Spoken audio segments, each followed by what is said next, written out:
I'm going to call this meeting to order of the Rainbow City Council, and I'm going to ask Clark Hopper if he'd do our invocation to be followed by the Pledge of Allegiance. Would you stand? Will you please bow? Dear Heavenly Father, thank you for the beautiful weather that we've endured the last few days over the weekend. Want to thank you for everybody who's turned out today, for the agenda, everything that we do. Just give us the wisdom to do your will for the city of Rainbow City. I also request that you be with the families that are hurting throughout this country through the actions of the last few weeks, and that give them peace of mind of their loved ones who have moved on, that they're in your care, and that hopefully that we will be able to make some sense by turning to your word and going back to your house of worship. And these things I ask, amen. Attention, salute, pledge. I pledge allegiance to the flag of the United States of America and to the republic for which it stands, one nation, under God, indivisible, with liberty and justice for all. If you would turn your cell phones to the off or vibrate position, and I'm going to ask the clerk to take a roll call. Anita Bedwell, Randy Weiss, Jeff Prince, Jamison Jenkins, Clark Hopper, Mayor Taylor. Here. Number 5 is to approve the minutes of the regular meeting of April 24th of 2023, and I'll introduce or take a motion to do so. Is there any discussion? Those in favor by saying aye. Any opposed? Number 6 is to accept the resignation of Dudley Parker from the Industrial Development Board and Commercial Development Board effective May 8th of 2023. And I'll take a motion that we do so. So moved. Second. Is there any discussion? I'd just like to thank Dudley for what he's done and what he's meant to that board, and appreciate his service. Is those in favor by saying aye? Aye. Any opposed? Number 7 is to authorize Mayor Taylor to sign an AIA document agreement with GMC for architectural design of the new recreation center with approximately 35 to 40,000 square feet, 2 basketball courts, 3-lane track, multi-use room and administrative offices, a 10-lane, 25-meter outdoor pool with associated pump room and chemical room and storage with approximately 200 parking spaces. The cost of this project will be between $15 million and $17 million, and I would entertain a motion that you give me authorization to sign this agreement. So moved. Second. Is there any discussion? Those in favor by saying aye. Aye. Any opposed? Number 8 is we have someone here to speak on the Challenger Center, and it's Teresa Ray. If you just give us your name and address for our official record. Teresa Ray, and the last name is R-H-E-A, and my address is 304 Gwendale Road, Gadsden 35901. But just for the record, I can throw a rock and hit the city limits of Rainbow City from where That's I right. live. Thank you so much, Mayor, council members, members of the community for allowing me, to speak with you and share a little bit of what's going on with this particular project. I'm representing, and my colleague Barry Cherry, who is the chair of our committee, had something come up and could not be here at the last moment, but we're a group of businessmen and women located throughout the area, not just Rainbow City and Gadsden and Southside and Hokes Bluff, but throughout the area. And one of the things that we're looking at is what happens to our kids education-wise when they are in school in their interest area. Let me say one thing. I spent many years as a teacher, a classroom teacher at Southside High School. I taught biology and physics and was later a counselor there. I recently retired as Dean of Students at Gadsden State, where I served for about 20 years.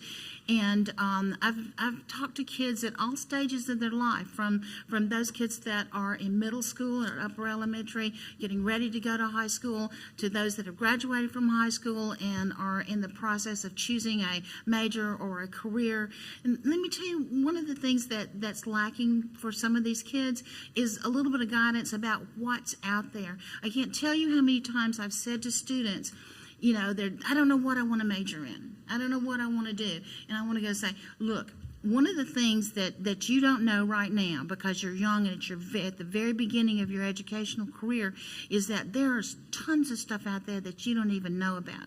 But let me tell you one thing that happens, and I saw this as a high school teacher and counselor, and I also saw it as dean of students.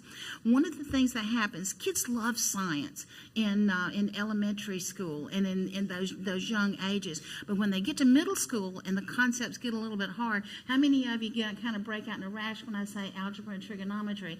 Yeah, I'm talking to you. It's fun stuff, and it's useful stuff, and it's stuff that we use every day. But one of the things that happens to young people is they go, ooh, math's hard, science is hard. I don't want to do that. I want to do something else, whatever, and it's a whole spectrum of things. But the end result is they lose interest in those science, math, engineering, and technology, the STEM fields. I can tell you right now from working on various projects for the college and serving on community and business recruitment for various communities and counties around us, one of the first things that we're asked as a member of that committee is, what's your quality of life and what's your educational system like? What can it do for the families that we want to bring in here for our industry? One of the things that we want to do is we want to stand up a Challenger Learning Center. This is not, you've got a handout in front of you, this is not just about space, but it's space theme, and it emphasizes those skills that students desperately need and encourages them to think in terms of science is doable, math is doable, technology is way doable if you've been following all the stuff about coding and AI and that sort of thing.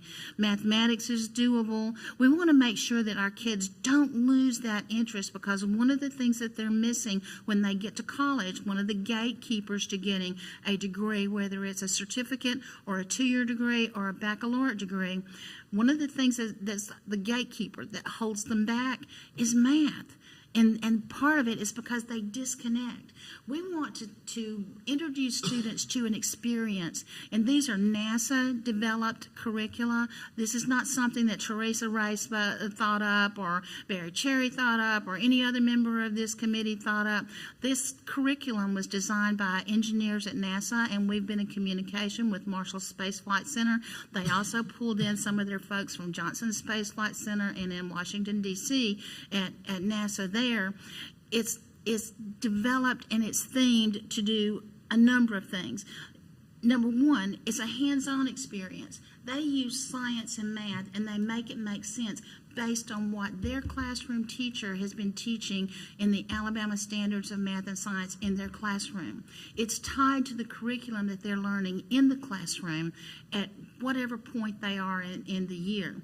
The other thing it's teaching them is teaching them communication, employability skills, problem solving, and critical thinking. Let me tell you what goes on in a Challenger Learning Center. When kids come to this mission, and they do about 20 to 30 kids at a time, they bring them in for a quote-unquote mission, and they divide them into mission control and the space flight team. They can't see each other. They're in different parts of that center. They're depending on the headsets that they've got on, the computer that they've got in front of them, and what their facilitator is telling them about. Okay, the wind shifted. Are we still ready for launch? What can you do? Can you run this calculation through this program and get that team safely up there? But they have to communicate with each other. No one student can solve the problems that are presented in this curriculum by themselves.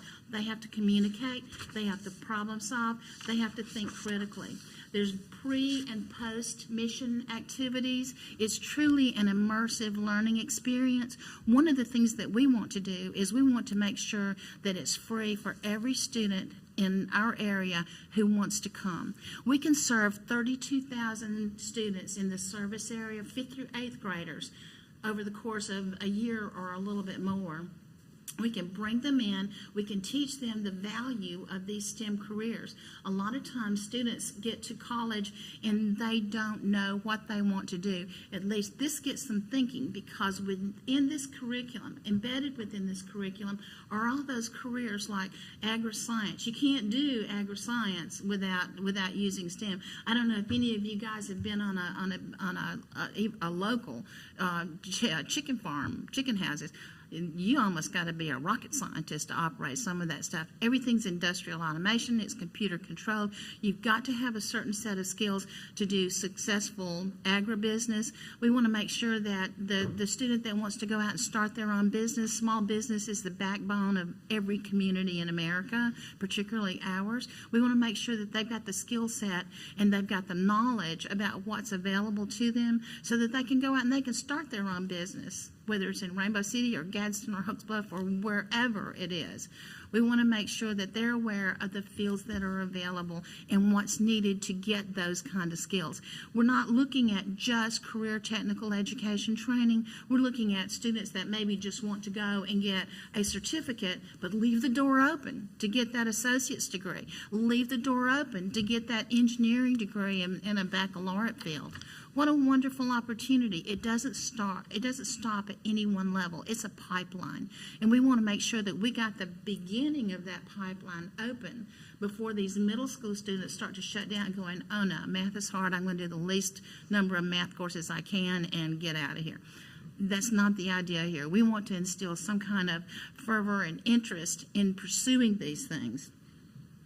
One of the keys to learning at any level is engagement.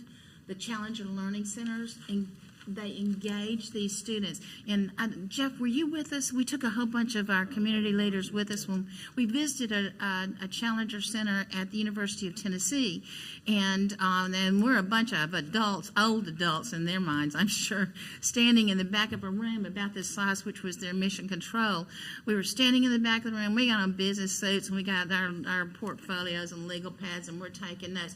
Not one of those middle school students turned around and even looked at us, because they were engaged in that mission. They kept getting through their headsets. They kept getting information from the crew on the transport, the crew in the space shuttle, and the facilitator that was throwing them problems that they had to solve as a group, as a team, all the way through. They didn't have time to look at these strangers in the back of the room. I don't think they ever noticed we were there, and we were lined up along the back of the room. That's engagement, folks. If we can engage our middle school students to that level, think about what our kids can do. One of the things that we know is that we've improved vastly our high school graduation rate in Alabama and in our area also. We've improved our graduation rate, but too many of our students these days, for whatever reason, are not getting those post-secondary skills. They're not getting the certificates, they're not getting the licensure, they're not going to college, they're not going to university. They're going into low-skill, low-wage jobs. A lot of them, and I've always said this as dean, some of my best students were those 28, 29-year-old young adults who went out, started a family, that didn't go to college, or maybe if they did, they stayed a semester and then left.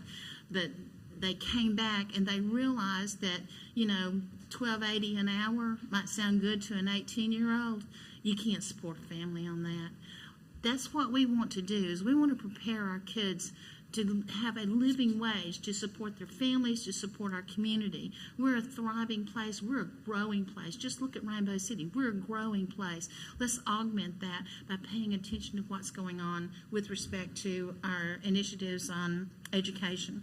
We've got a lot of, in the governor's plan, we've got a lot of early education initiatives.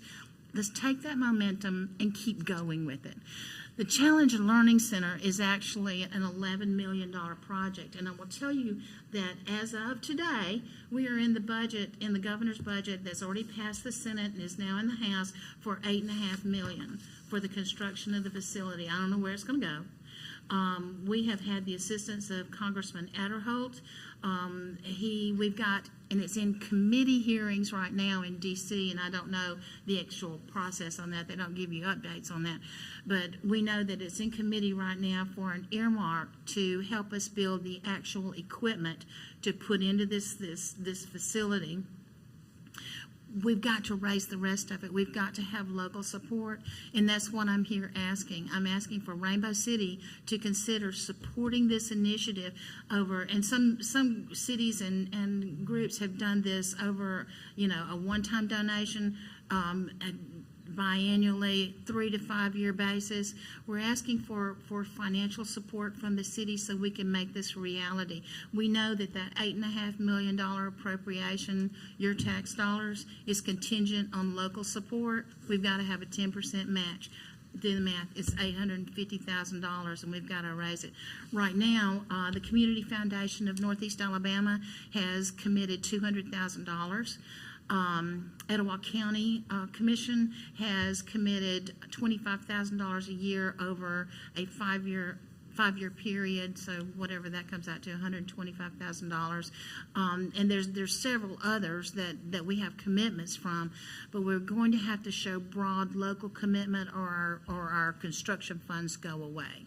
We have to do the match. And we've been to Montgomery, we've met with Senator Orr, we've met with Mr. Bill Poole, who is the state finance director on the governor's staff, and they're all saying that we've got to have that local commitment. It's written into the bill.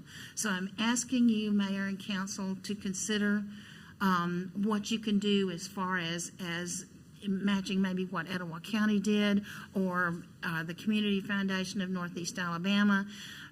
Local commitment to make this a reality for our students. We got to start somewhere. Let's start local. Let's do it right. Are there any questions? Can I answer anything? Teresa, thank you for coming. And can you explain just a little bit about how the Challenger Center came to be? Yes. The origin of the Challenger Center? The origin of the Challenger Center. Well, let me just tell you that there are over 40 Challenger Centers throughout the United States. There's not one in Alabama. This will be the first one. The closest one is in Chattanooga. Challenger Centers have a very defined service area. It has to be a 90-minute school bus ride from wherever the child's school is. So that defines your service area. So we know we got to stay within that 90. You got to do it in a school day. I mean, there's no other way to do it because we don't have the facilities to do an overnight camp like Space Camp. But the Challenger Center, Martha Lavender and I, and Martha is the former president of Gadsden State. She and I did some consulting for a member of the National Challenger Foundation board, and he just made a throwaway comment at the end of one of our consult meetings that said, why don't you guys start a Challenger Center in Alabama? You can be the first. Gadsden can be the first. Etowah County can be the first. So we said, well, no, we'll think about it, because it's quite an $11 million undertaking. It's quite an undertaking. So what we did is we contacted a number of businessmen and women in the area, and they come from all over. They have a lot of different interests, and we formed a council. We've done a feasibility study, and we hope to get this off the ground in Etowah County. Anybody else? We appreciate you being here. Awesome. Thank you so much. Thank you, Mr. Mayor. If you I got know. any questions, please don't hesitate to pick up the phone and call me. My email is tjcray@gmail.com, or Mr. Mayor has and Jeff both have my phone number. I'll answer any question you got. Text me, call me, email me. We appreciate that. Thank you for your time. Thank you so much. Thank you.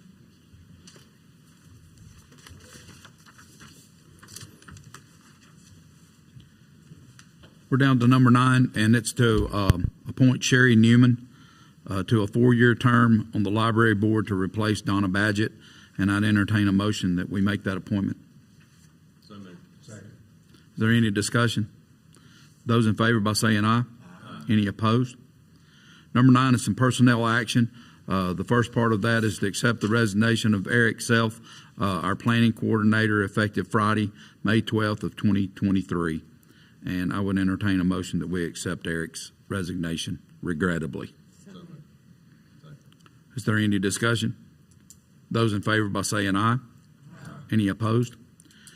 The next part of number 9 is to promote Jason Green from fire lieutenant to captain, Todd Cook from firefighter to lieutenant, Scott Richardson from firefighter to lieutenant, and Nick Hill from firefighter to lieutenant.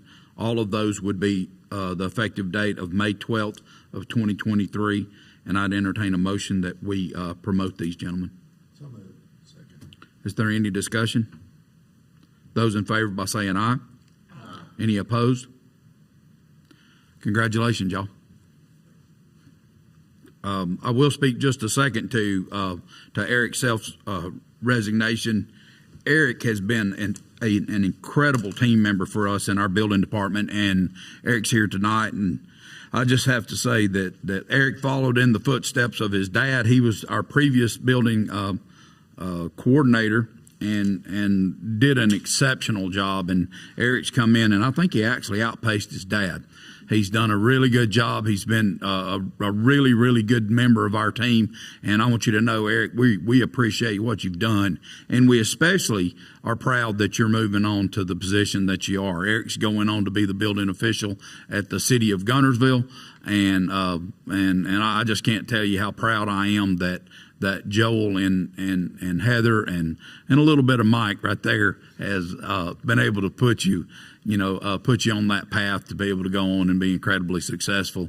And I'm not wishing any ill will on you, but if you get up there and you don't like their program, you can come back to ours. I promise you that. And anyone else? To our firefighters and you guys moving up to be officers, I know you know it's an incredible responsibility because now you've got people. We got one that was moving up to captain, and I know Jason well enough to know that he takes that very seriously. And I appreciate what you guys do. We say it all the time, and I'm sure we'll say it at the end of our meeting tonight. But we never take you guys for granted. I know I don't. Number 10 is a public hearing. This is time and place for a public hearing on resolution number 23-11, and that is a 772 agreement with Sparks Orthopedics and Sports Medicine. And okay, that's afterwards. Is there anyone that would like to speak for or against? We'll start for this resolution. Anyone? Anyone that wants to speak against it? I'll speak just from the position of the city. Sparks Orthopedics came to us and asked us if we would look at potentially doing a rebate on a open MRI. It would be the first open MRI in a private setting in a private office in Etowah County. It's much needed in our area. It allows for patients that depending on size and depending on their claustrophobic condition, to be able to be MRI'd and have imaging. And those are things that are real. And it just allows for us to do and provide a service that that we would normally have to send people out either to Anniston, Huntsville, or even down to Birmingham to get those things done. So it allows for us to be able to make it a better situation, a more tolerable situation for patients here in Etowah County. And so is there anyone else that would like to speak for or against? Have a motion to pass the ordinance as read. Second. Is there any discussion? So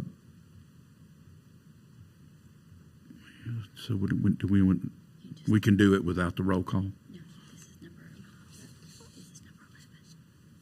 This is for the ordinance, not the resolution. Okay, I got you. So on the ordinances there, we need to just take a voice vote. Those in favor by saying aye. Any opposed? Now we need a motion to introduce. No. Now we can. Okay, I got you. I'm so sorry, y'all. Now I'm a little bit lost. Okay. The next one is ordinance number 576, and that's the amend to ordinance number 559. That's where I got confused. To increase the street cut permit from $500 to $2,000. And I need a motion to introduce this ordinance. So moved. Second.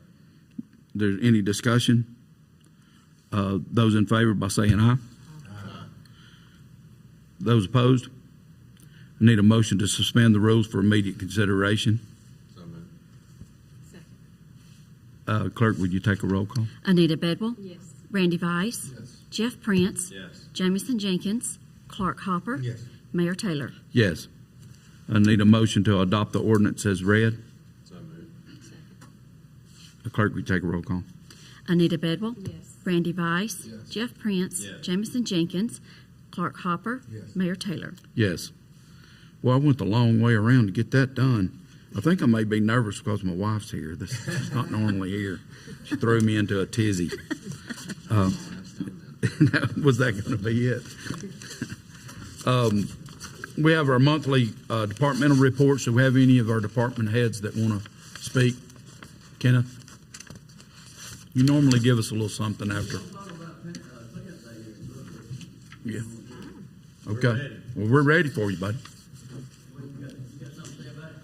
No, I'm sure I'll have something after you get through. Man, I stumbled through that. It's okay. It's all right. Hi. Cleanup day went very well. We had a lot of people come out, and I was really impressed by the people, the Boy Scouts, Girl Scouts, a lot of the department. The 4 military guys that had to come out to do community service, and they was told to come to Rainbow City and help on the cleanup day. So a very good turnout. We picked up 274 bags. That's a rough count, but that's a lot in a short period of time. But Riddleville Baptist Church picked up 54 bags from the church to the highway. And Mayor, I would like to recognize one fellow, Officer Page, that was down over them guys with them picking up the road. Mm-hmm. They was all very impressed by Officer Page. I just want to say that for he done a great job. Was very nice, very professional. So anyhow, we had that kicks off the Beautification Award nominations that you're not eligible for. So anyway, Obviously. And me neither, Right. and nobody else in here that's got anything to do. But there's a lot going on, and we just like to say thank you to the city. We had a great turnout, and there's a lot going on, and there's always got a project after the other project, so you'll be hearing more about that. But the Beautification Awards, and then we'll present them probably in June. So, but cleanup day went very well, and it's in the books. We appreciate you, Ken. It was a good day. Anyone else? Any of our other department heads? Anyone got anything to say? We'll go to our council member reports and comments, and we'll start with Mr. Vice. Thank you. First of all, congratulations to all the gentlemen who were promoted. I know you've worked hard for that, and we're proud to have such an excellent firefighting operation here in Rainbow City, as well as our law enforcement and other departments. I had a little personal experience with animal control. I mean, not me personally, but the dogs. But It could have been you. it could have been outstanding. I mean, just the professionalism that those ladies had was amazing. I wasn't at home, and we had a situation, and I called and said, "What do I need to do? We're on our way." And again, I can't say enough of how professional they were, and my wife was really impressed. But anyway, I thank them for the job that they do as well. I would also like to, as a school teacher, I've noticed that graduation's coming up in about 2.5 weeks. Our seniors take final exams on Wednesday and Thursday, and they're going to be off into the world. I don't know if the world's ready for them or they're ready for the world. But I do want everybody to understand this is a great bunch of young people. We always like to talk about generations, one generation being this is a horrible generation, and the one before it says this one's a horrible generation. Let me say, this group of kids are a great group of kids. I'm proud to be able to teach them and to serve them in the capacity that their parents let me. I just, again, it's a privilege to serve in Rainbow City, and it's also a privilege to live here as well, and thank y'all. Mr. Prince? Thank you, Mayor. I'd like to start out wishing the best to Eric Self as you transition to Gunnersville. You will be missed here. And as the mayor says, you always got a spot. If you'd like to come back, things don't work out, but it's pretty up there in Guntersville. So, and to our firefighters, we brag on. I brag on you guys all the time because I see you out doing not just fighting fires, but helping people in our community. That job is more than just putting fires out. And just so you know, we appreciate everything you guys do, and really excited for the ones that are getting promoted, and just thank you for your service.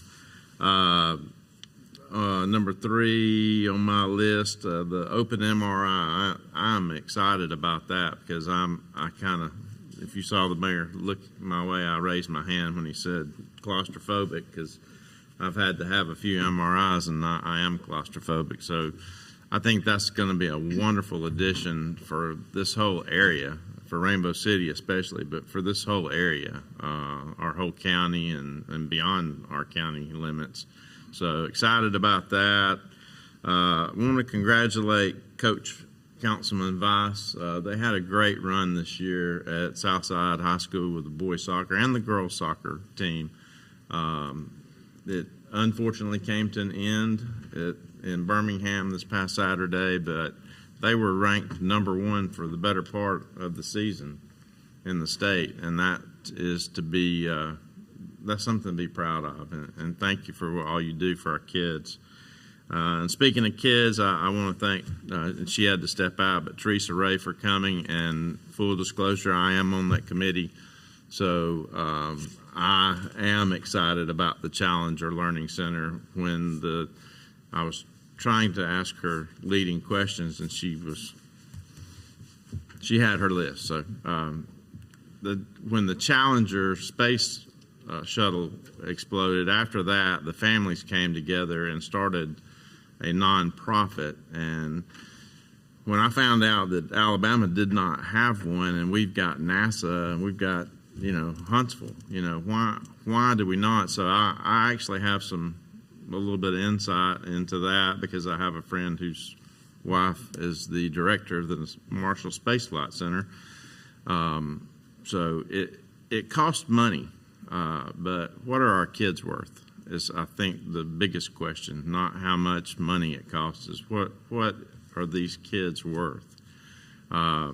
We've got a lot of great things going on. The mega site sitting out on the interstate, something's going to come there big, and they're going to need trained professional people to work these jobs. We've already got the advanced manufacturing that gets the men and women that are going after high school into secondary education. My thought is, and my belief, I truly believe, that if you can get to kids in 5th through 8th grade and get their mindset, and she did a great job explaining that, because she's an educator and I'm not, obviously, but I believe that if you can get in these kids' minds at a young age, that transition just will be so easy to get into maybe the advanced manufacturing facility or other facilities like that, and provide this area with the jobs that we're going to need, that are STEM-based related jobs, high-tech jobs, good paying jobs. So I hope that everyone can support that. We really want it to be in Etowah County, but it is not tied. We don't have a host site as of yet.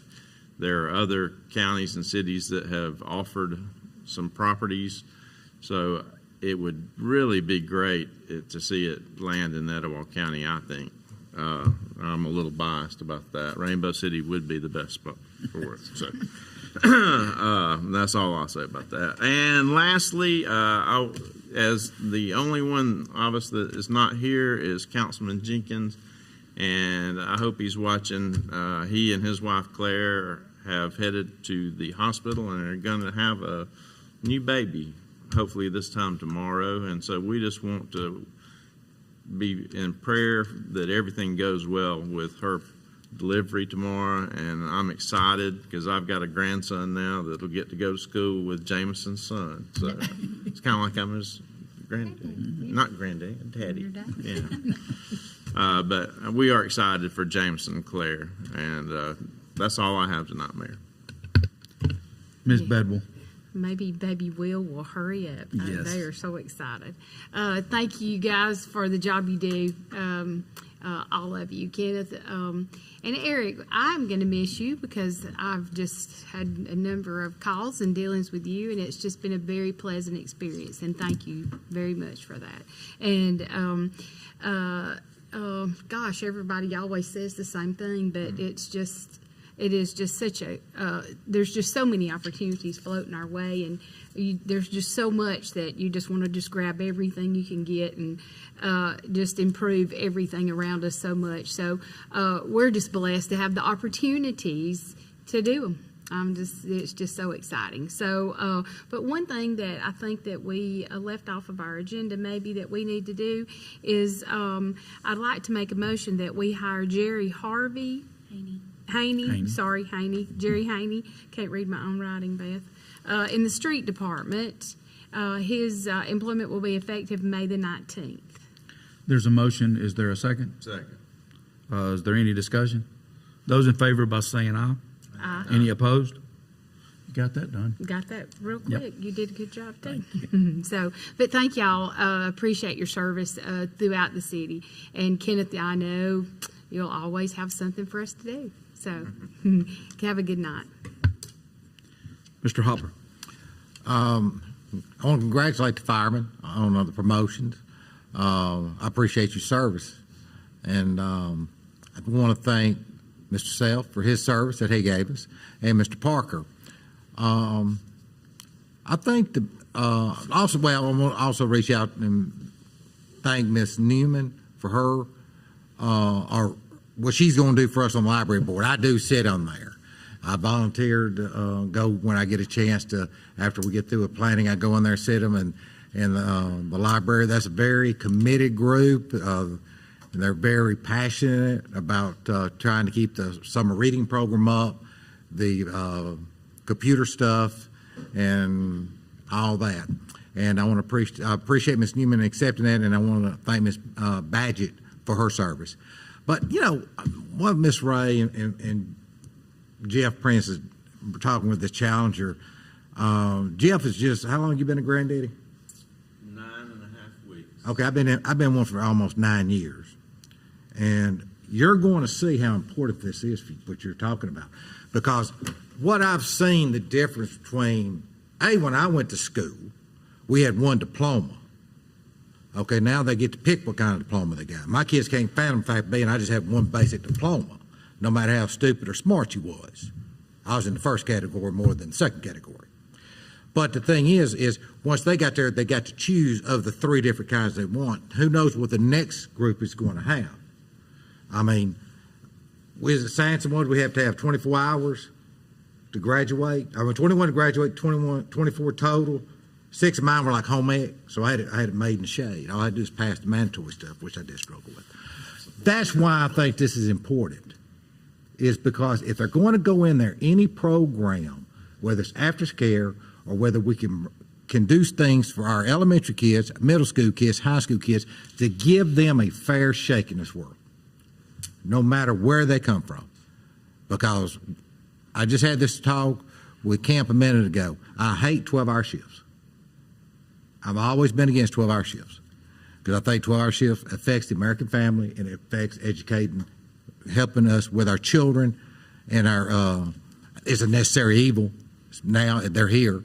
But I think the big difference between when me working 8 hours and seeing what I do, see what my son does, I'm more active in my grandchild's life than my parents were for my son because I worked 8 hours and I handled my business.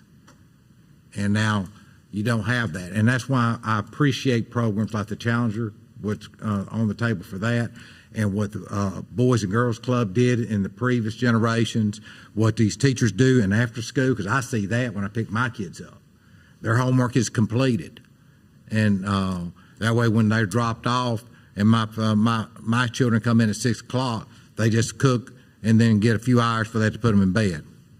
Time they get home, they got maybe about 90 minutes with their children for that to put them in bed for the next day.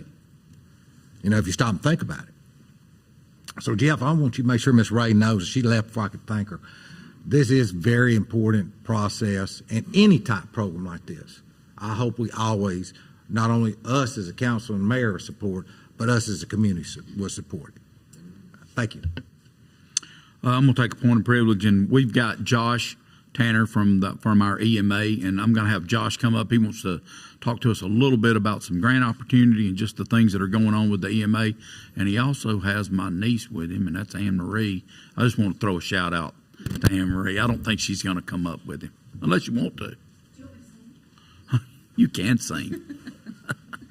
She's been asking to sing all day.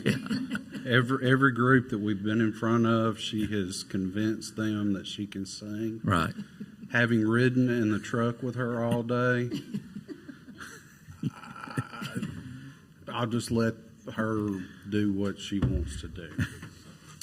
So we're birthing babies, we're promoting people, and all kinds of good things, and then I get to come up here and talk about hazards and mitigation and that kind of stuff. So 3 quick things. One, the state of Alabama, FEMA, Region 4 are going to be opening up hazard mitigation grant funding for our area that can be used for storm shelters, as well as mitigating flood situations.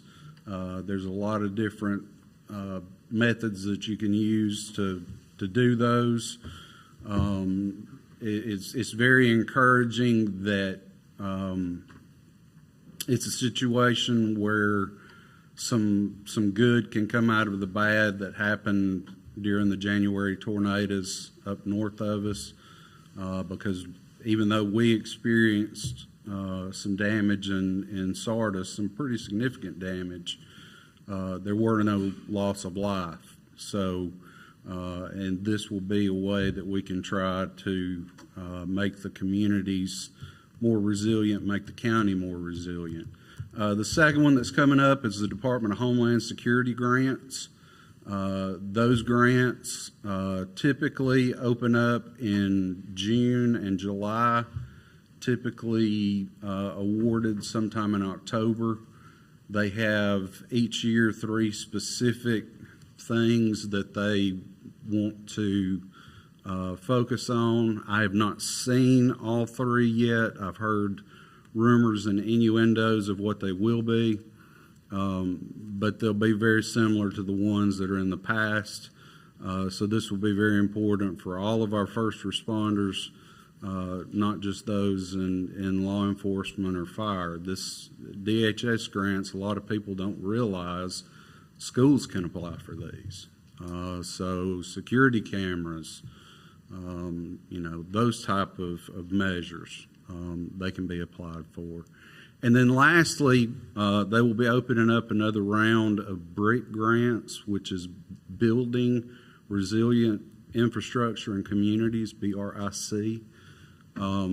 That's specifically for infrastructure needs, backup generators, if you need to have some sort of backup wastewater treatment, if you need to have some sort of situation where you need to put generators at community centers for mass care and housing, there's funding out there for that. So I just wanted to I'd shared this with Mayor Taylor before, and now that I had some more details, I wanted the opportunity, and am appreciative for having the opportunity to come and speak with you about these, because grant money is good money, especially when it comes with those low match funds where the feds are paying 90% and municipalities only have to pay 10%. So,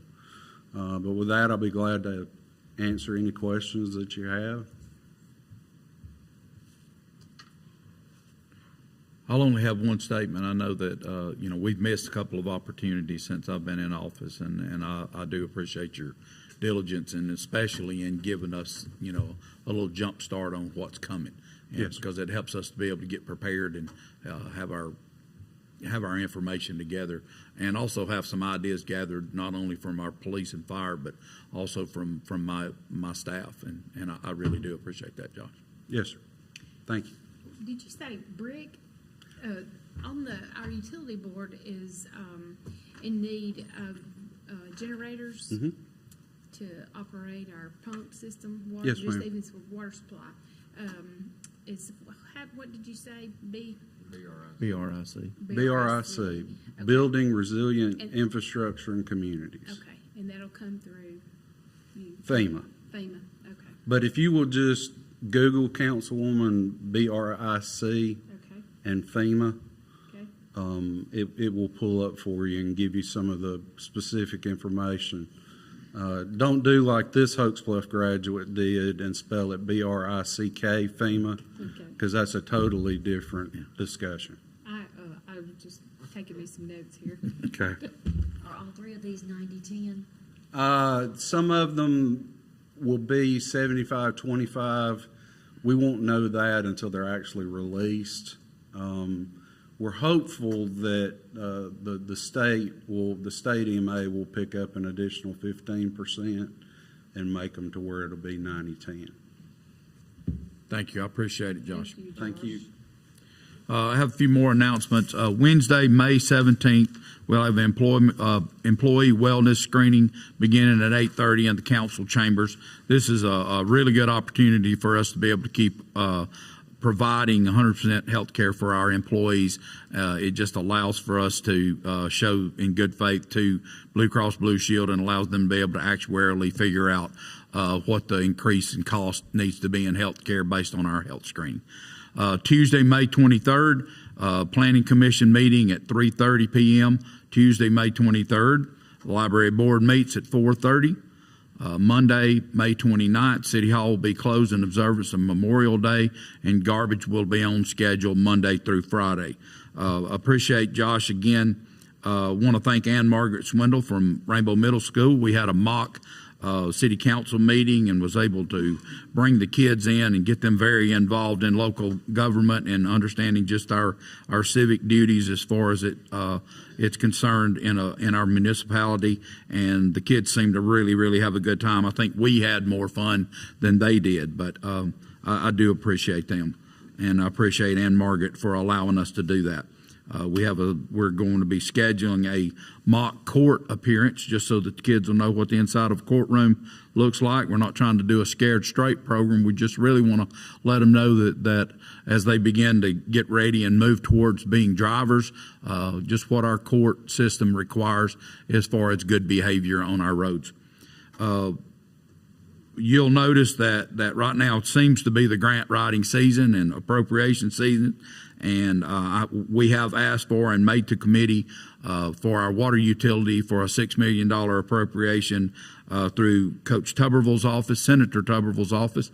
And that seems to be progressing very nicely, and we do have some other opportunity that's coming up. We just received a Department of Homeland Security grant for our police department for some additional armor protection for them in certain situations, and that was about $24,000, and that was being distributed. We did get the affirmation today that we did get that grant, so we'll be spending that wisely in protection of our police officers. The Challenger program, I'm on that committee. I'm not very active on the committee because of my other things that I do, but Jeff Prince and Jeff Boyd have been integral parts of that committee, and they've really served Rainbow City well, and I appreciate you, Jeff, and I appreciate Jeff Boyd for what y'all are doing. It is a really good program, and I'd love to see that thing in Rainbow City, but if we can't get it, we'll take it in Etowah County and just be satisfied. So there's my plug for us. I'm looking. We feel like we're just a little bit ahead, and I hope Josh is hearing this if it has anything to do with it, but we know that we've got a piece of property that we really need to put a tornado shelter on. Josh has been working with me over the last month or so, just making sure that we get an opportunity to cut down travel time and exposure for the people that live down on Sutton Bridge Road. And it's going to be a great place. Mike Bolton, our nuisance abatement guy, was able to identify and find us a piece of state-owned property, and we were able to buy that a few months ago for $1 from the state, and that would be a perfect place for us to put a storm shelter and tornado shelter for our residents, and we need to do that just as soon as you can possibly get that money up for us, Josh. But with that, I would entertain a motion that we adjourn. So moved. Thank y'all. Thank you for being here.